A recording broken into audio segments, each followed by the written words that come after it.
Dear students, welcome to another video lesson on Chapter 11, Transportation in Animals and Plants.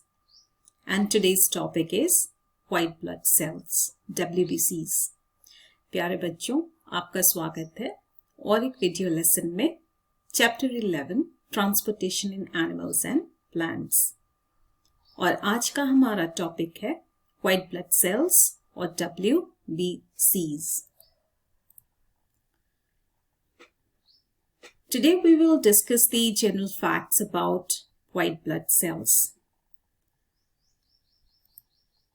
Some of the general facts about white blood cells are that 1% of total blood consists of white blood cells. हमारे total blood का सिर्फ 1% ही white blood cells होते हैं. White blood cells are also called as leukocytes. White blood cells का दूसरा नाम leukocytes भी होता है. The major function of white blood cells is to protect against diseases. White blood cell का जो main function है वो है हमारे body को बीमारियों से बचाना. For example, white blood cells fight against viruses, bacteria and substances that cause diseases. जो white blood cells होते हैं वो viruses को, बैक्टीरिया को मारते हैं और कुछ ऐसे substance जो हमारे body में disease cause करते हैं उनको भी वो खत्म कर देते हैं. White blood cells are also formed in bone marrow like the red blood cells. White blood cell कहाँ बनते हैं? वो हमारे bone marrow में बनते हैं. Some of the white blood cells, such as neutrophils, have a very small lifespan, even less than a day. कुछ white blood cells, जैसे कि neutrophil, उनकी जिंदगी एक दिन से भी कम की होती है. There are 5 different types of white blood cells: monocytes, lymphocytes, neutrophils, basophils and eosinophils. 5 तरह के white blood cells होते हैं और वो होते हैं monocytes, lymphocytes, neutrophils, basophils, eosinophils.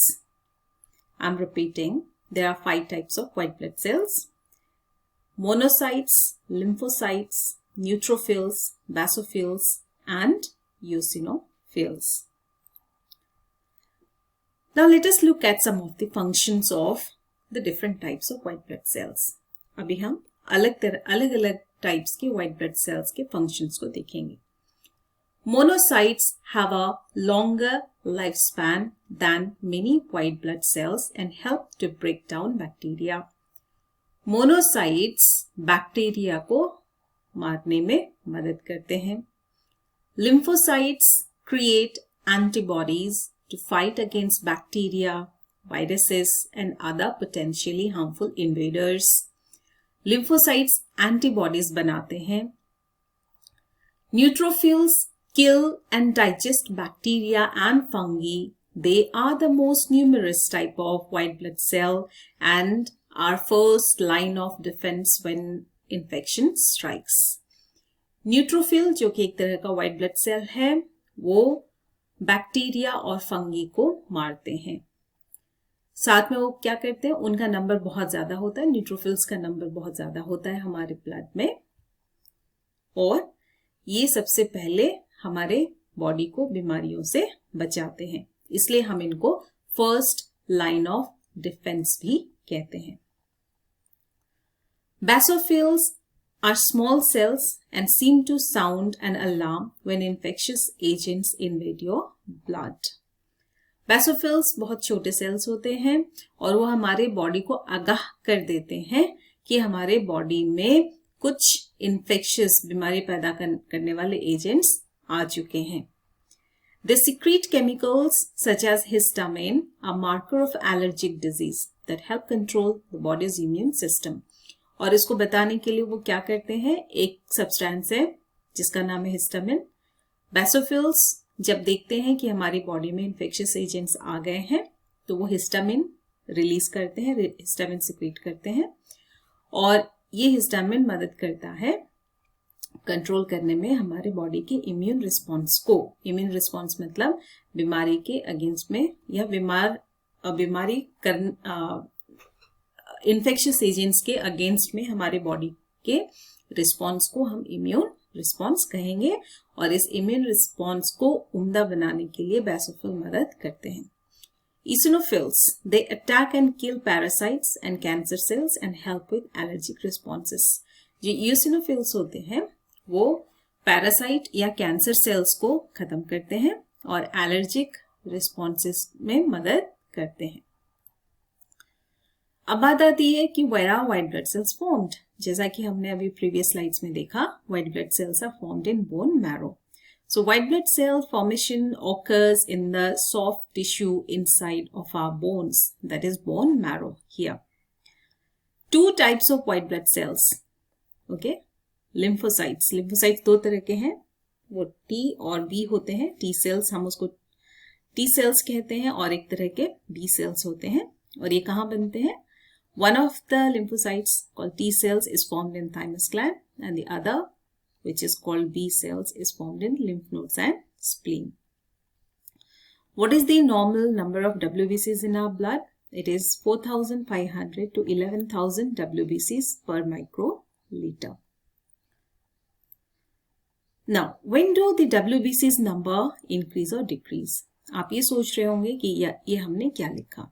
इसका मतलब ये हुआ कि हमारे बॉडी में व्हाइट ब्लड सेल्स का काउंट बढ़ भी सकता है और घट भी सकता है। तो उनके बढ़ने से या घटने से पता चलता है कि हमारे बॉडी में डिजीज है या नहीं है। तो कब WBC के नंबर बढ़ते या घटते हैं? When there is an infection, a higher than normal white blood cell count, मतलब नॉर्मल से अगर ज्यादा white blood cell count हो जाए, a higher than normal white blood cell count usually means we have some type of infection. White blood cells are multiplying to destroy the bacteria or virus. अगर हमारे body के अंदर कोई infectious agent घुस गया है तो white blood cells के नंबर इंक्रीज हो जाते हैं उन infectious agents जैसे कि बैक्टीरिया और वायरस को मारने के लिए। Weak immune system. This is often caused by illness such as HIV/AIDS or by cancer treatment. Cancer treatments such as chemotherapy or radiation therapy can destroy white blood cells and leave you at the risk for infection.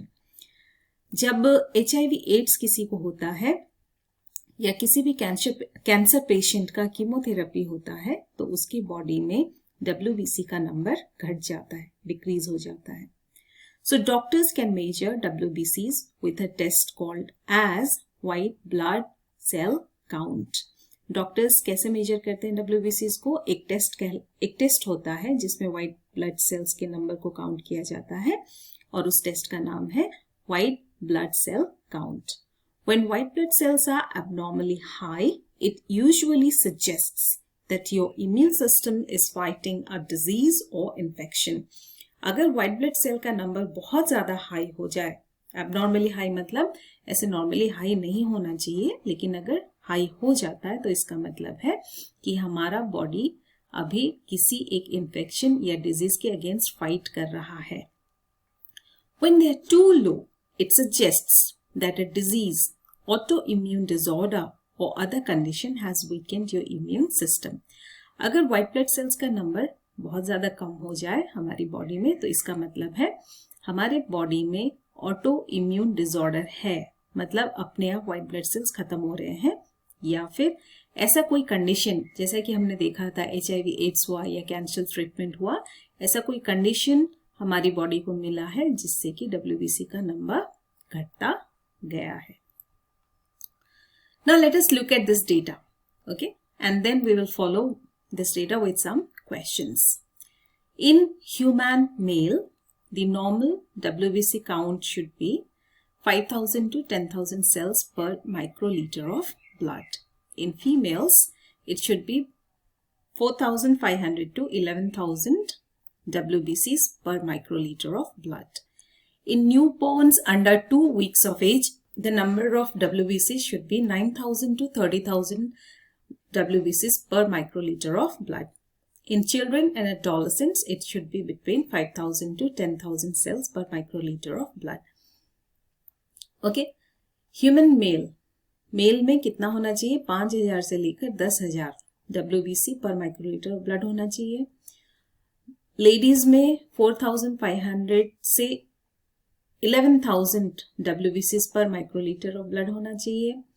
नवजात शिशुओं में जो कि लगभग 2 हफ्ते की उम्र के होंगे, उनमें 9,000 से 30,000 WBCs पर मिलीलीटर ऑफ ब्लड होना चाहिए. और बच्चों में और एडोलेसेंट्स में, किशोरों में 5,000 से लेकर 10,000 WBCs पर माइक्रोलीटर ऑफ ब्लड होना चाहिए. अब आपके लिए कुछ क्वेश्चन है. Question is, the first question is that you have to see the image. इस इमेज में क्या दिया है? देखो, the picture, one of the picture is of the normal blood where we have more number of RBCs and less number of WBCs in comparison to RBC. But then we have another image which shows less number of comparatively lesser number of RBCs and more number of WBCs. Okay, and in the below you can see different types of the pictures of different types of WBCs are given here. So your question is, the image shows the normal blood and leukemia. Leukemia is a disease of blood.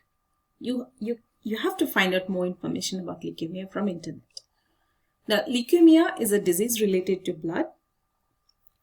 When you look at the images here, you have to answer what change do you observe in the leukemia blood sample, and answer by observing the image shown here. I'm really sorry for the grammatical error, but the question is, what change do you observe in the leukemia blood sample? Answer by observing the image shown here. Then your second question is, sorry, here again I have committed a mistake with the singular and plural.